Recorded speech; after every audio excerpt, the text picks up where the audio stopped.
Let's travel through the seas. Hello everyone, we have another book today, another book review, and this one is the third book of the Tide Child Trilogy by R.J. Barker, and it's The Bone Ship's Wake. I hope you're ready to sail through this literary ship and come see what I have to say about it. But first, don't forget to subscribe, like, comment down below if you've read this book or not.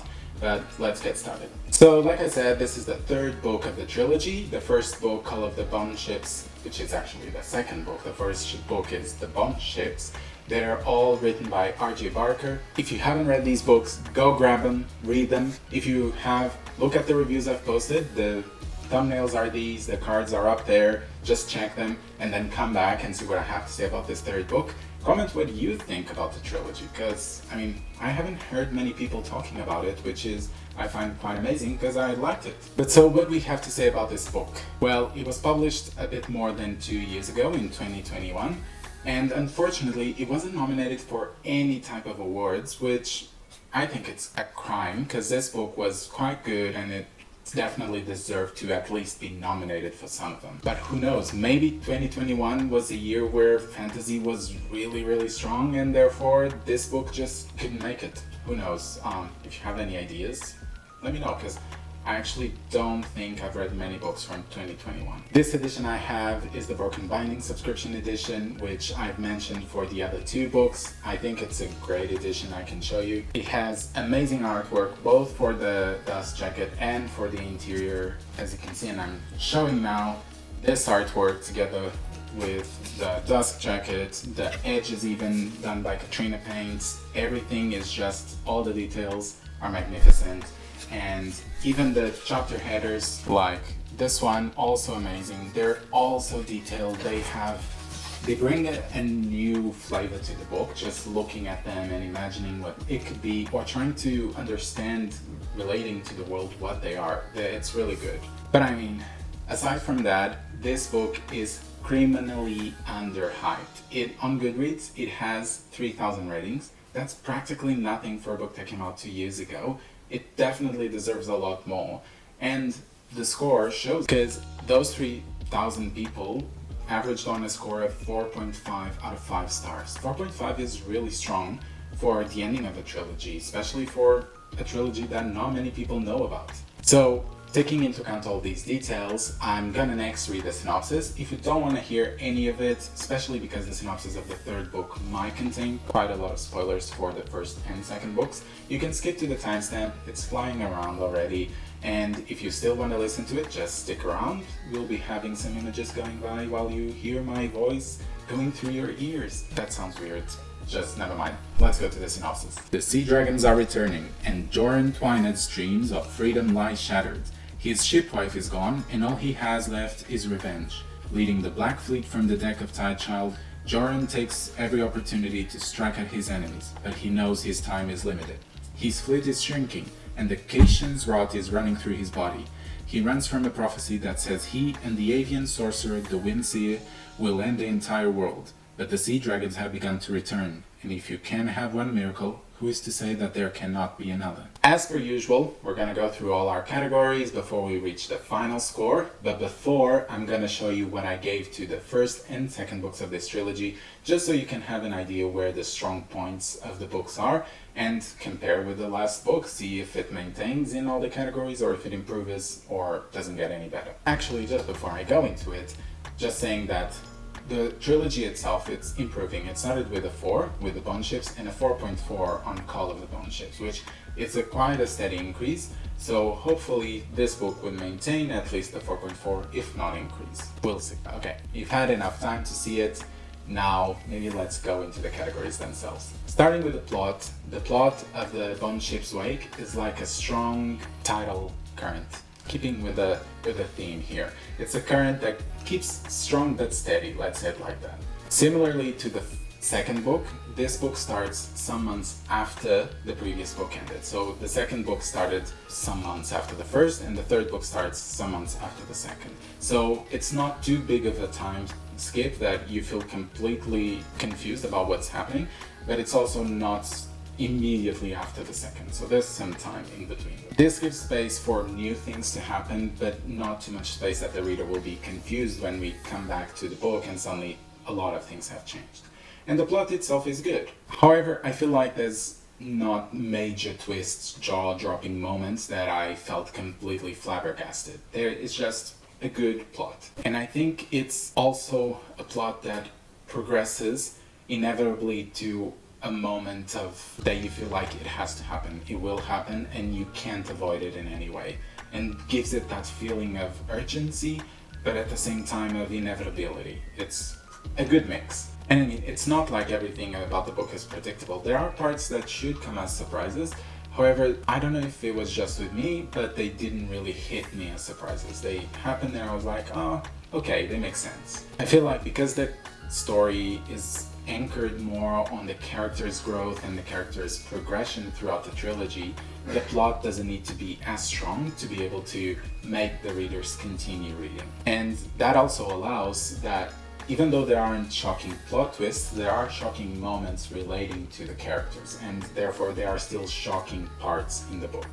But again, not really related with the plot, but more itself with the characters. So overall, I think the plot deserves a 4 out of 5.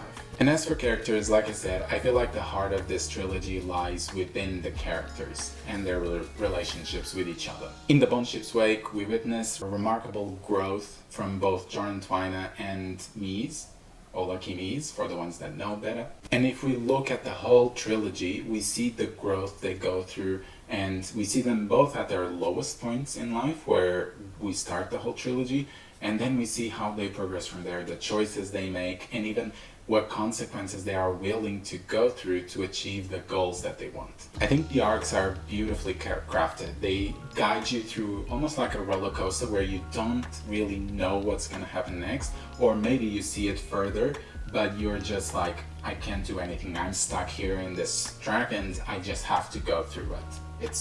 I think it was very well done. And the thing is, you will find yourself rooting for these characters, even if they are doing things that are completely disastrous or almost evil, not evil, but quite bad in terms of consequences, but you still root for them. I mean, I know I felt pretty bad with the people on the other side of the equation once the actions were being taken.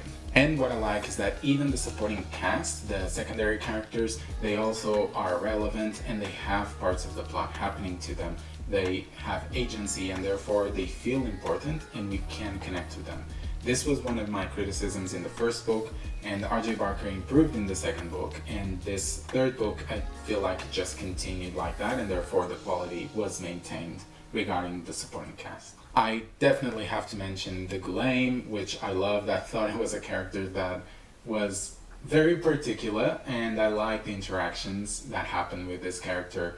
But yeah, just a special mention. And yeah, for character, it's gonna be a 5 out of 5. As for world building, the 100 Isles is a place that is wonderful and dark at the same time. I feel like in The Bone Ship's Wake, we explore its depths even more. And if you thought that the world was dark enough in the first 2 books, get ready, because this third one shows you that it can get darker. There are unexpected revelations that open up the lore even more and let you look inside and figure out what is happening. The hints and the clues from the previous books all also fall finally into place to show you the image of the whole world, and the parts that were hidden finally are clear to the reader once all these pieces come together. I must admit, there was a certain detail of world building that I was already suspicious, and when it came into fruition, I wasn't really impressed. It gave me a bit of the feeling of Deus Ex Machina, however not too much. It was just this feels a bit convenient, but I'll accept it. It made sense in the whole story of the book, but it just seemed a bit like, oh okay, suddenly at this time this is gonna happen. But again, small thing. The world building in itself, for me, it's still a 4 out of 5. Regarding the writing style, R.J. Barker's prose continues to be masterfully good. I feel like it's more than just a tool for storytelling, it's a whole experience in itself. The writing style immerses you so much into that nautical feel that it's almost like you're feeling the salt spray in your face, you hear the creaking of the boat under your feet, all those feelings. It's almost like you're with them. And I also felt that the book had an excellent pacing. It was never too slow or just filled with action. There were calmer and more agitated parts, and it was all very well planned out. So writing style for me, it's gonna be another 5 out of 5 stars. In terms of sheer enjoyment, The Bone Ship's Wake is a tidal wave of excitement. I know, I'm just keep going with these metaphors, with these puns, whatever they are, but we'll just keep going. We'll just keep riding the waves. The book grabs you from the start. It doesn't let you go until you actually finish it. And the good thing is it's capable of pulling all emotions from you, from sadness, happiness, hope, despair, all of them. I bet there will be parts where your heart will race as you sail through the treacherous waters, and you will be wanting to read just one more page or just one more chapter.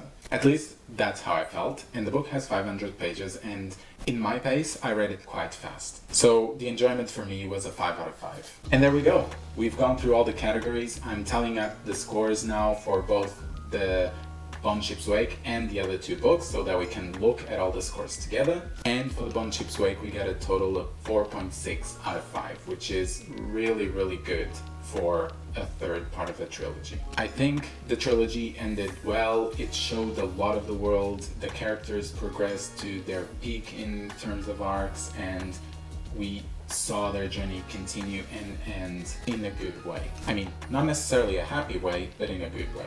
And as you can see by the scores throughout the book, the characters improved, and the plot and even my enjoyment of the book improved as well. Of course, world building and writing style had their ups and downs, but overall they always maintained good scores. And as you can see, the trilogy only improved over time from 4 to 4.4 to 4.6. And regarding this sole book, The Bone Ship's Wake, I guess my opinion is similar, or at least approximate to the average of Goodreads, because Goodreads had a 4.5, mine is a 4.6. If I had to round it up, probably would go to a 5, but yeah, instead of a 4, of course. But yeah. If we have to quantify the whole trilogy, then I would say it's probably a 4.3, around that, which is still quite good for a whole trilogy, nothing below a 4. But before I say goodbye, I want to hear from you. Have you embarked on this seafaring adventure? What are your thoughts on this whole trilogy? And most importantly, what are the books that have piracy or seafaring adventures do you recommend? I've read One Piece, I've read Red Seas, Red Skies by Scott Lynch, and both of these are amazing in their own ways. But I'm always happy to take on more suggestions. So drop your comments down below and let's keep this conversation afloat. And of course, if you're new, welcome, subscribe, like the comment, and you'll be seeing more soon, alright? Adeus!